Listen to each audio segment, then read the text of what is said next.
नमस्कार स्टूडेंट्स, मैं Sunil Bhatt, lecturer mechanical, government polytechnic college Dungarpur से।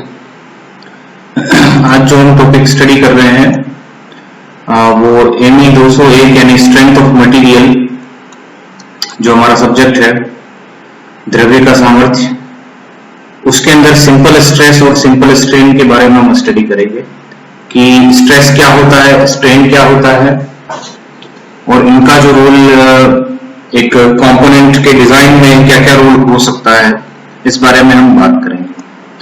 तो स्ट्रेंथ ऑफ मटेरियल यानी किसी मटेरियल का जो ताकत है या सामर्थ्य जिसको बोलते हैं, उसका मतलब यह है कि जब भी कोई कंपोनेंट होता है हमारे पास, मशीन कंपोनेंट, वो किसी न किसी मशीन के अंदर लगता है। मान लीजिए एक छोटा सा पीस है मटेरियल का और किसी मशीन कंपोनेंट में लगता है जहां पर एक्सियल लोड इस तरीके से लग रहा है, तो हमारे लिए एक बहुत जरूरी बात हो जाती है कि ये मटेरियल कितना लोड बर्दाश्त कर सकता है। हमारे पास डिजाइन के टाइम पर जब डिजाइन हम करते हैं किसी मशीन कंपोनेंट की, तो कुछ इंपॉर्टेंट बातें होती है कि मटेरियल की डायमेंशन हमें तय करनी होती है और डायमेंशन तय करने के लिए हमें देखना होता है कि उस पर लोड किस तरीके का और कितना लग रहा है और उतना लोड वो बर्दाश्त कर पाएगा या नहीं कर पाएगा अपनी पूरी लाइफ साइकिल कंप्लीट करने के लिए। तो इस चीज के लिए हमें एक बेसिक फैक्टर की या एक पैरामीटर की जरूरत पड़ती है जिसे हम स्ट्रेस कहते हैं। इसके अलावा एक और पैरामीटर की जरूरत पड़ती है, स्ट्रेन। तो इन चीजों की मदद से हम ये देखते हैं कि हमारा जो मटेरियल होगा वो कहां तक सस्टेन कर पाएगा। तो सबसे पहले देखते हैं स्ट्रेस और स्ट्रेन का मतलब क्या होता है। तो देखिए, स्ट्रेस जो होता है, इसकी जो डेफिनेशन दी गई है इस तरीके से, when a body is subjected with, when a body or component is subjected with load, its particles will be stressed। यानी किसी बॉडी पर, कंपोनेंट पर जब लोड लगाया जाता है तो ये स्ट्रेचिंग होगा, यानी इसके जो पार्टिकल होंगे थोड़े दूर दूर जाने का ट्राई करेंगे। Internal resisting forces will be generated in the material to counter the external force, यानी ये जो एक्सटर्नल फोर्स लगा है, इसकी वजह से पार्टिकल डिस्प्लेस होंगे, इसके मटेरियल में कुछ खिंचाव होगा और उस खिंचाव को रेजिस्ट करने के लिए मटेरियल अपना एक इंटरनल रेजिस्टिंग फोर्स, यानी अंदर से एक उसको रेजिस्ट करने के लिए लोड लगाएगा। ये सारे जो लोड की जो एरो दिख रहे हैं, ये इस एक्सटर्नल फोर्स को काउंटर करने के लिए लग रहे हैं। तो internal resisting force will be generated in the material to counter the external force. This internal resisting force is called as stress। ये जो internal resisting force की जो intensity है या एवरेज जो लेवल है, उसी को हम स्ट्रेस कहते हैं। अब अगर हम किसी एक मटेरियल की किसी क्रॉस सेक्शन पर हम बात करें, इस पे फोकस करें, तो हम ये देखेंगे कि जब मटेरियल पर लोड लगाया जाता है, क्रॉस सेक्शन में जो है डिस्टर्बेंस होना या ड्रैग होना का टेंडेंसी होती है। इसको रोकने के लिए क्रॉस सेक्शन पर इंटरनल रेजिस्टिंग फोर्सेस लगेंगे। ये इसके पूरे जो इस क्रॉस सेक्शन का जो एरिया है उस पर ये एप्लीकेबल होंगे, हर एक पॉइंट पर।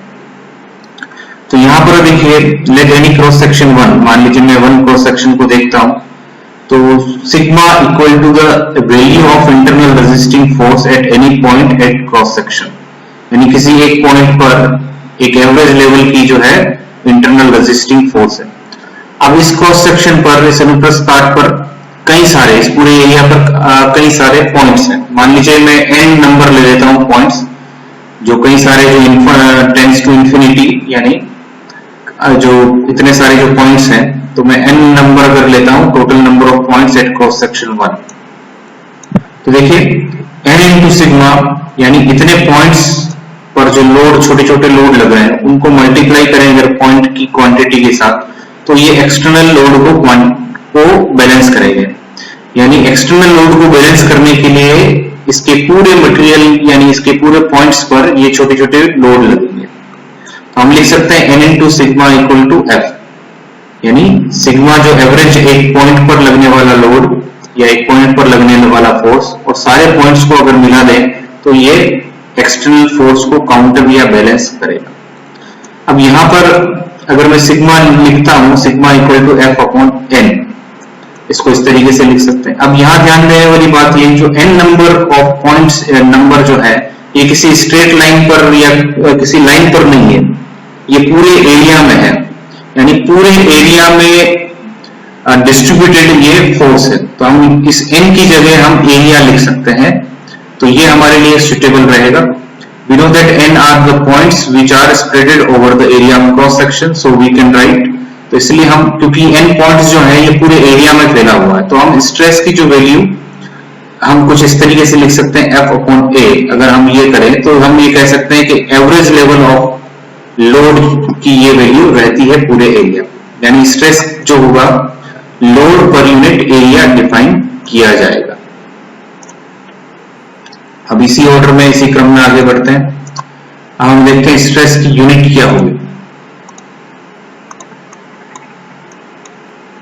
यूनिट ऑफ स्ट्रेस, स्ट्रेस जैसे हम sigma equal to F upon A अगर लिखते हैं तो एफ यानी लोड की यूनिट न्यूटन होती है, एरिया की यूनिट मीटर स्क्वायर या एमएम स्क्वायर होती है। तो हमारे स्ट्रेंथ ऑफ मटेरियल में हम जो यूनिट लेंगे न्यूटन पर एमएम स्क्वायर, इसको कंसिडर करेंगे, सुटेबल ये यूनिट रहेगी। अब आगे बात करते हैं स्ट्रेन। स्ट्रेन का क्या मतलब होता है? तो स्ट्रेन जो होता है वो एलोंगेशन से रिलेटेड होता है, यानी कितना खिंचाव हो रहा है उसकी क्वांटिटी या उसको नापने के काम आता है। When load is applied on a member, एक मेंबर पर जब लोड इस तरीके से अप्लाइड है, मान लीजिए ये लोड हमारा इस मेंबर को खींच रहा है दोनों तरफ से, टेंसाइल लोड है, तो इसकी डायमेंशन में चेंज होगा। डायमेंशन में चेंज क्यों होगा? कि सारे पार्टिकल्स में कुछ खिंचाव होगा, इस खिंचाव या चेंजेस की वजह से ओवरऑल डायमेंशन में बदलाव आ जाएगा।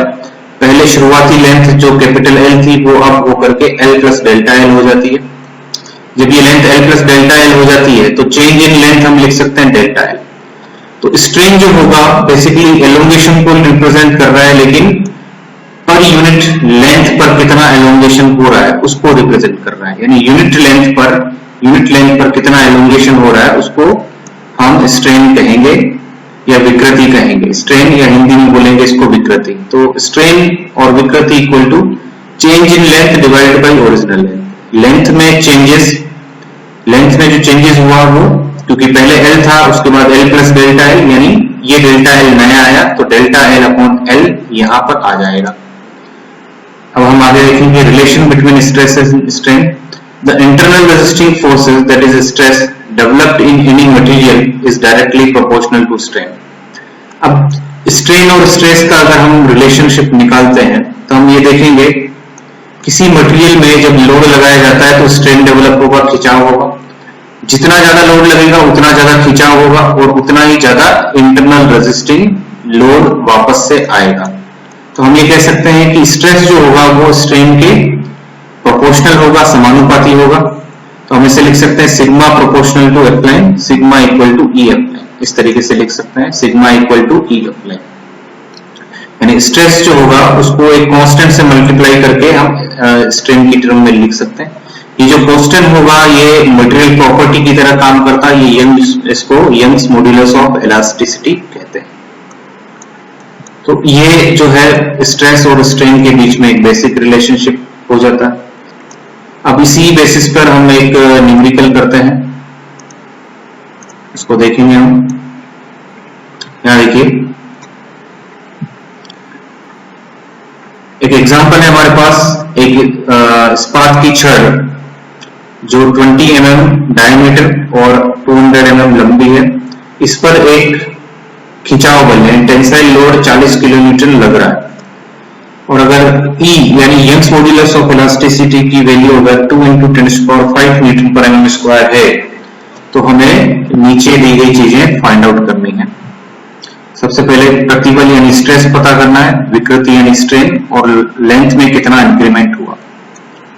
मींस इसको दोबारा से पढ़ते हैं। A steel rod of diameter 20 mm and 200 mm long, it is subjected to a pull of 40 kilonewton if, यानी 40 किलोन्यूटन का एक लोड लगेगा एक 20 mm डायमीटर की रोड पर, तो उस पर कितना जो है टेंसाइल स्ट्रेसेस आएगा या स्ट्रेन आएगा, एलोंगेशन उसमें कितना रहेगा।